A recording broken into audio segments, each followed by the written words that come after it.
Help me welcome up Dave to the stage.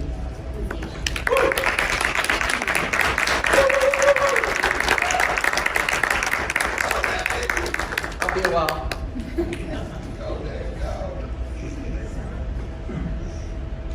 There we go. Good. That's good. Can y'all hear me? Yeah. I'm going to be pausing every now and then to drink out of this water. So I'm going to show you firsthand what that looks like. Isn't that cool? You don't get that from anyone else. So you guys ready to talk about dying? Most crowds really hoop it up for that. I don't know. What's wrong with you guys? Come on. It's death, man. Dying out loud. No, I'm just kidding. I'm starting to sound like Drew Bakers now. My good friend Drew, he opened up the conference Friday. We didn't make it in time. We were still traveling, but I got to watch the live stream a little bit. And man, he was fully animated, waving his eyes. You know, I can't wave my arms around anymore because I've got ALS. I'll talk more about that in a minute. So I've got to kind of stand here like a wooden soldier. So I've got to wow you with my words instead of manipulating you with my machinations. So, but anyway, I'm honored to be here at the American Humanist Association Conference and present this talk on I'm Dying Out Loud. And it's a subject that I've been talking about for over 4 years now. And I just never get tired of it. No, actually I do. But it needs to be talked about. And we're going to get into that in a little bit. I think by the end of this section, you know, when I say you're ready to talk about death, you know, your reactions were mixed at best. It's a subject that a lot of people just don't like to engage with. But I think at the end of this session, it may be one of your most favorite subjects. And I hope you'll understand it after I'm done. I am going to do a brief talk and then allow plenty of time for Q&A. Because I have found that that's some of the most important dialogue, because we're then talking about the things that are most important to you rather than me just yammering on. So we'll probably allow for about 20 minutes of that. And then I'll let you go to lunch, because I know I don't want to keep you long before lunch. People get cranky, most of all me. Bevan calls it hangry when I'm hungry.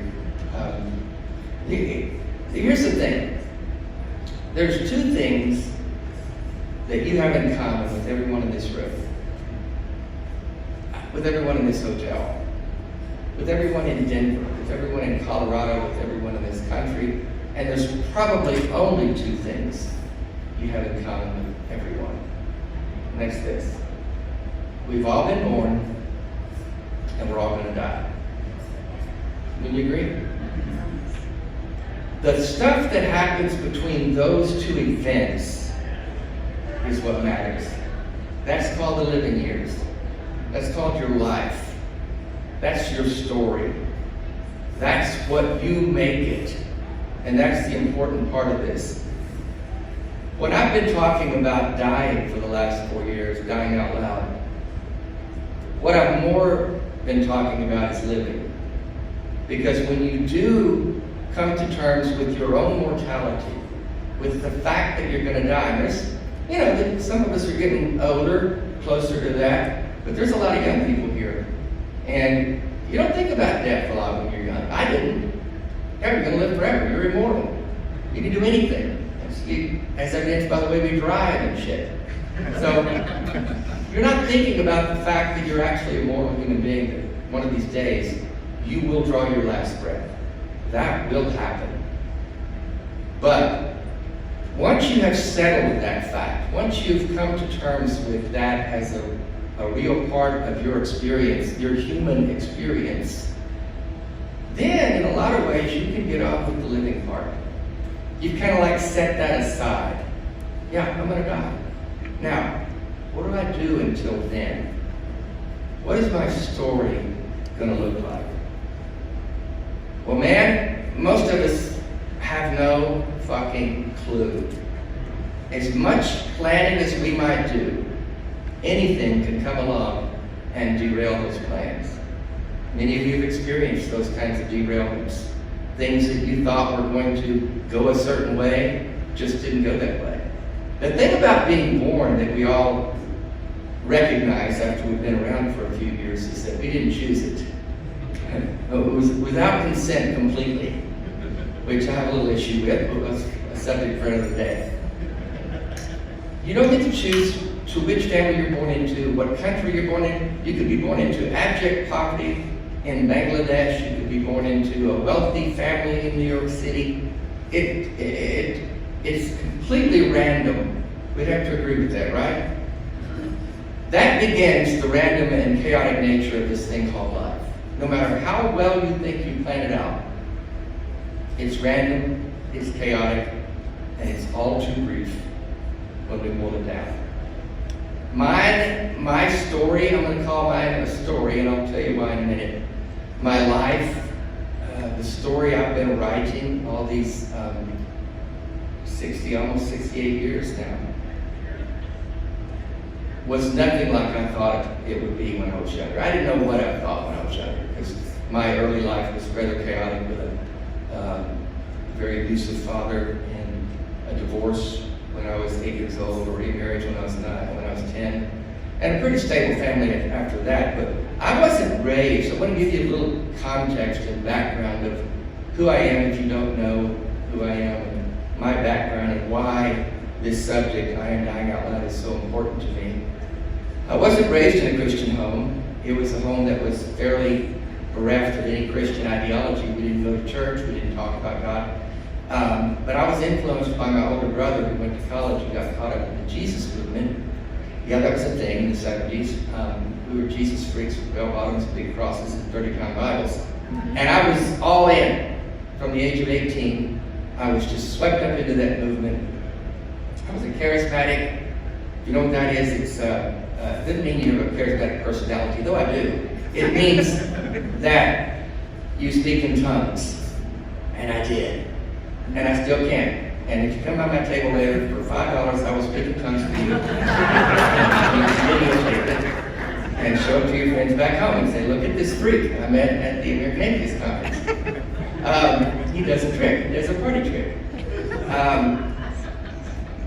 And there's no Holy Spirit in me, so I don't know what that is, but I can still do it. It's bizarre. But I got caught up in that, and I was all in from the age of 18 for the next 3.5 decades plus. Got married, raised a family in it. I was a pastor for many of those years on staff of several different churches. I married him, I buried him, I did all the things. In fact, I actually did a wedding last week.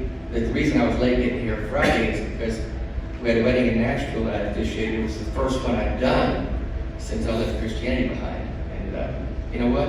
It was the same thing, just no God involved. So, you can get married without God. Did y'all know that? I don't know if you knew that. But they did.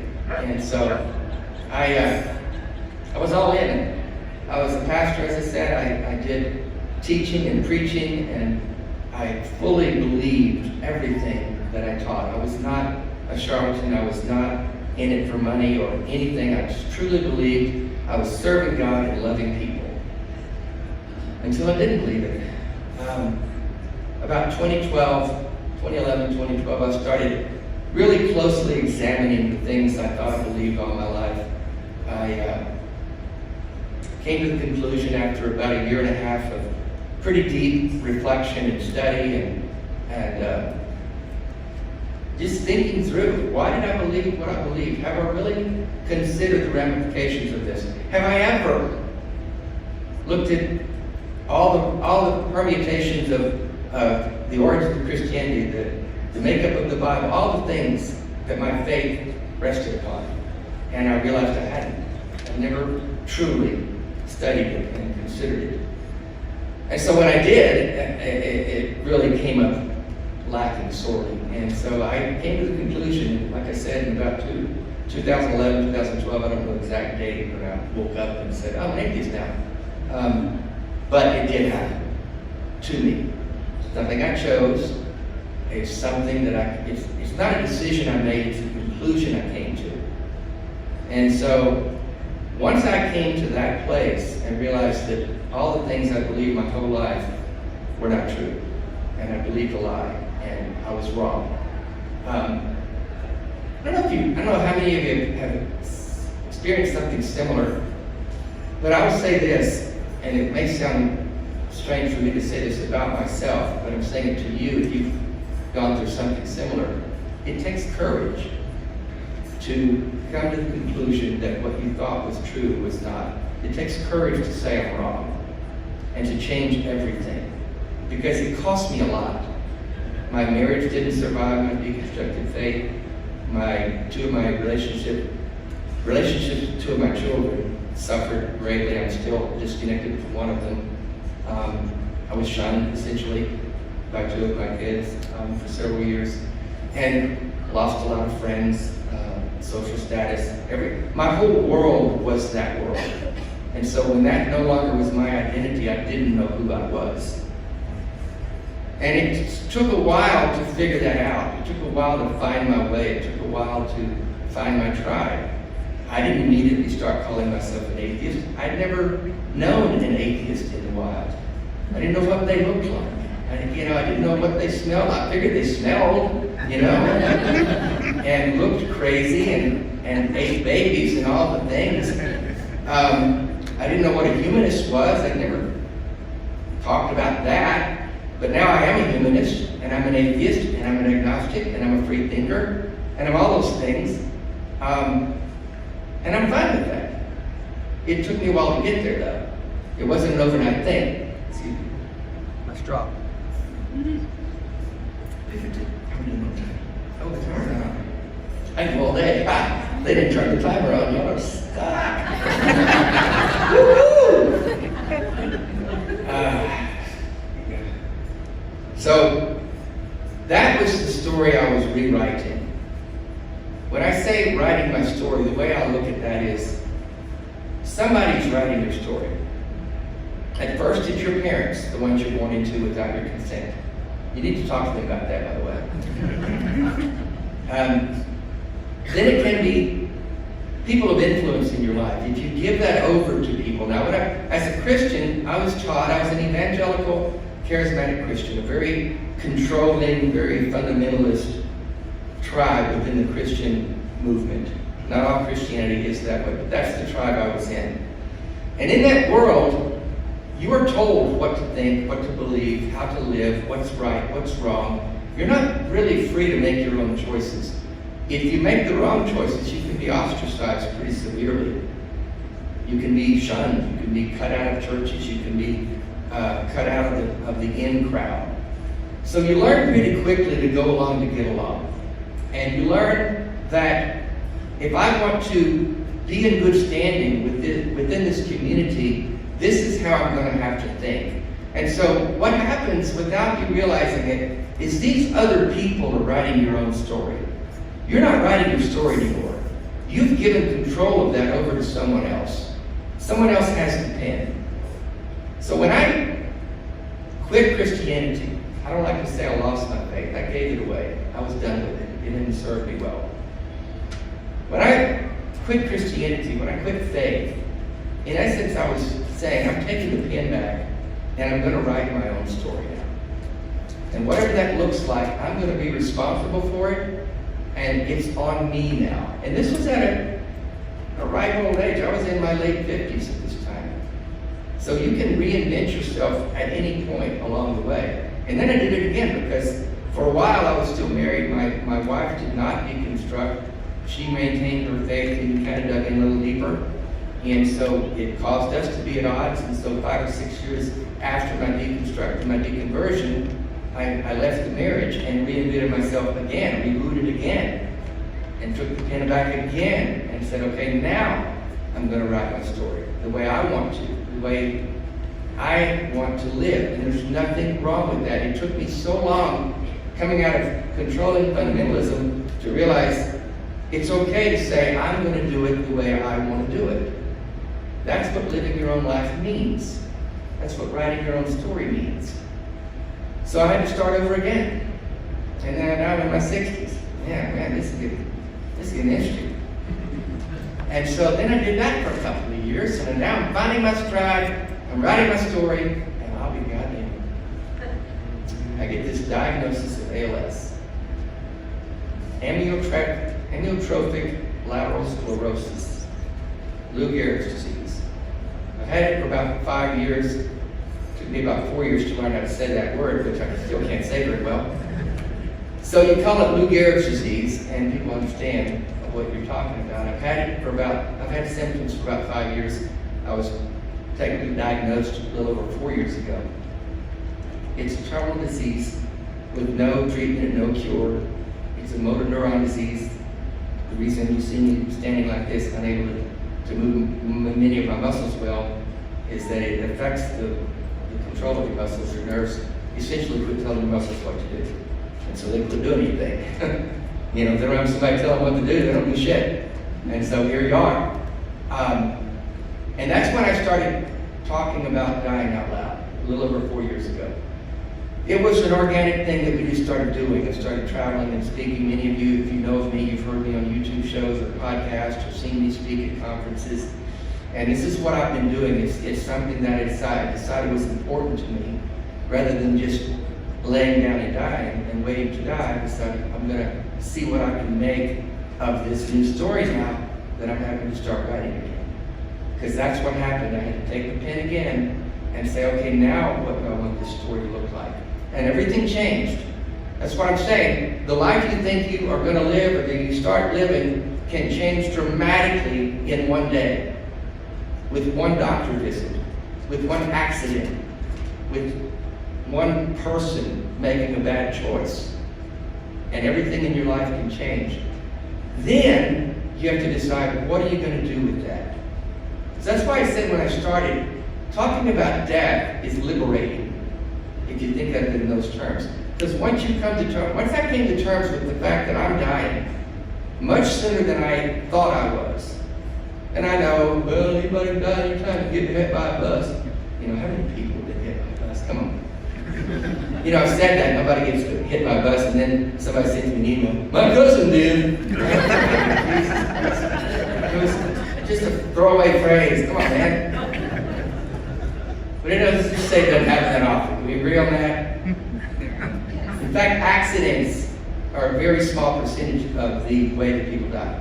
Most of the time we get old, things happen, things start breaking down. You have some preliminary notice that things are coming to an end. And that's what happened to me when they told me I have ALS. I went home. You can read about that actually, my whole deconstruction story, my whole, the diagnosis and my reaction to the diagnosis of ALS. I wrote a memoir. It's been said that it's the best memoir ever written. I said it, so it's true if I said it, like a former guy. I kind of take my cues from him. It's out there on the table. We've got a table out there in the flea market area. You can come by later and get one. Or come by and say hi. We've got brochures. By the way, we've got brochures on the organization I'm going to talk about in a few minutes here. I Am Dying Out Loud. Our aggressive compatriots, my partner and Mart, one of our team members, put the brochures in everybody's seat, so you're without excuse. You have to take one home. In fact, there's a QR code on there, and you can pull up the website. It's got a donate button. They've been instructed to lock the doors until everyone donates something. This fine organization. Not really, but anyway. So the ALS diagnosis changed everything, as you can imagine. I was quickly made aware that I've got less time than I thought I would have. And that changed everything in my mind. At first I thought I would just travel and have fun and, you know, do some things I wanted to do, go some places, and then just, you know, hang glide or something and go out with a bang. But that seemed a little, after a while, that seemed a little self-gratifying, self-serving. And I thought, you know what, I feel like I should do more than that. I feel like I should make this time count in some way. And so I started talking about dying out loud, living and dying, living on your own terms, dying on your own terms, making the most of the moments of this life, because that's all we really have. There's a phrase that we picked up on really early in the process, and it's a saying by Confucius, and it says this: we have two lives, and the second one begins when you realize you only have one. And that was instructive to me because as a Christian, I was always taught I have two lives. This one, the preamble, and then the real one, eternal life. When you come to the end of your faith and realize this is the one life we know we have, then everything gets more serious and you realize, I've got to make the most of this one life. And so, when I started talking about this, I started hearing from people that how it was affecting them as they thought about their own lives. And what I started hearing was that people were realizing, you know what, I may not be writing the story I want to write. I may not be making the most of the moments that I want to make. And you said things, Dave, that inspire me to change the way I'm thinking, change the way I'm living my life, change what I'm doing with my life. Am I doing what I want to do with it? Am I writing the story I want to write? And that's what I want to say to you today. If you hear nothing else, look within yourself. Next time you're shaving, putting your makeup on, whatever you do in the morning. Hopefully you do look in the mirror at some point, just for all of our benefits. Ask yourself, am I writing the story I want to write? Because you will. Some of us sooner than others. One day, draw your last breath. And you'll have, most likely, time to reflect upon all that's gone before that. And will you reflect on that in a way of some sort of sense of satisfaction? I did the best I could. I did what I wanted to do. Or will you lay there going, I didn't write the story I wanted to write. I don't like the way this is ending. If you feel like that may be your story, now's the time to change it. I don't care how old you are. It's never too late to change the story you're writing. What are you spending your moments on? What are you recognizing the moments? We don't remember days. We remember moments. Those are the things that stick in our minds. Those are the things that we reflect back on and walk away with memories of a moment, something that happened, a conversation you had, a sunset, a piece of music. Those are the things that make life. It's all about the life. It's the space of time between when we're born and when we draw our last breath. That is our life. I Am Dying Out Loud is a new 501c3 nonprofit we've started.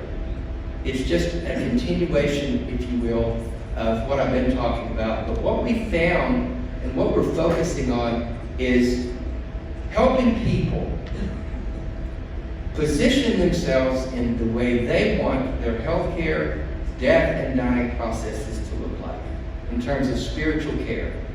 What we've started hearing more and more is that people were being proselytized on their deathbeds. People were having chaplains sent to them without their consent. There's that word again. People were having their last moments with their loved ones ruined by zealous nurses or zealous hospital staff who wanted to inject their particular religious ideology onto those who were most vulnerable and most sensitive. It's criminal. And so we decided to step in and raise our voice and say, no. This is not something we're going to be quiet about.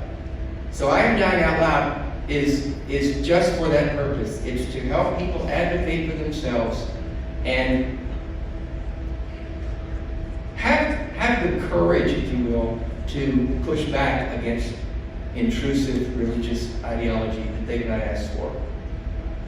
And help people understand that they can advocate for themselves in their healthcare processes when they have a terminal disease, when they're in the hospital with a loved one, when they're in a hospice and they don't have the strength that they would normally have. They're vulnerable.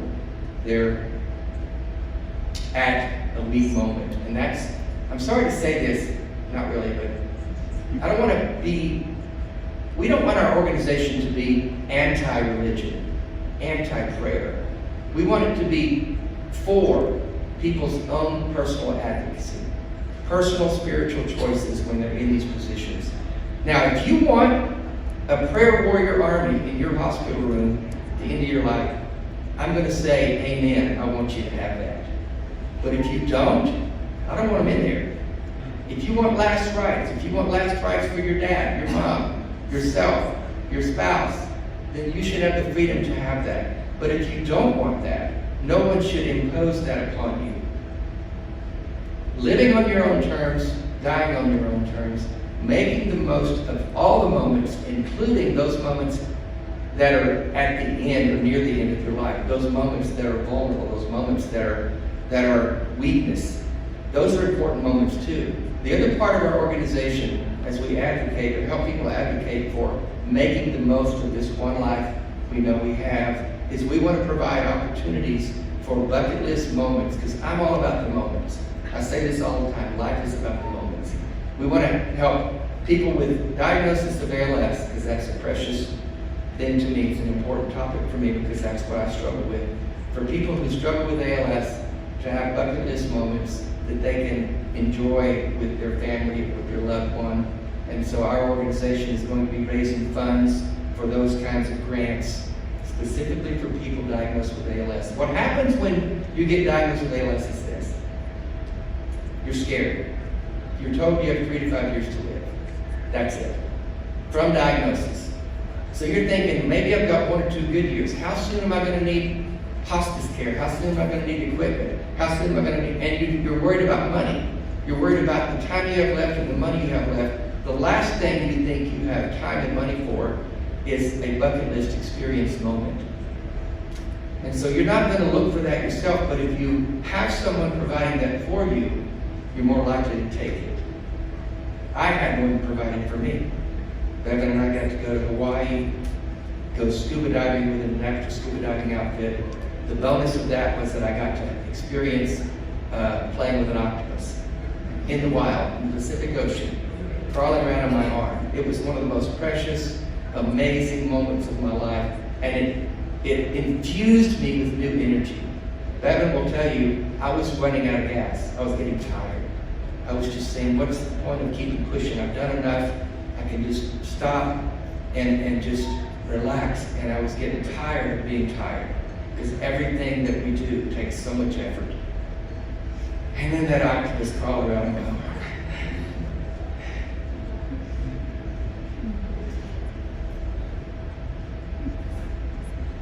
And I came up out of the water. I don't know what it was, but it changed.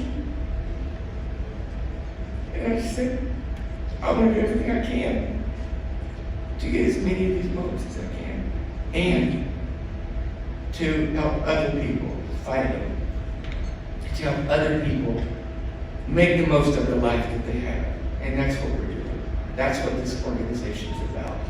And I'm going to keep doing it as long as I can.